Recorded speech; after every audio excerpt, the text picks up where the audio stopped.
musofir yurtlarda yurganlarimiz bor.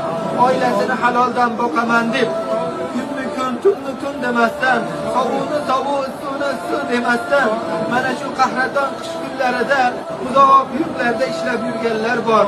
Diydordan uzoq, bolalarini hididan uzoq, ota-onalaridan, xonadonidan, issiq uyidan uzoqlarda, g'urbatlarda yurganlar bor.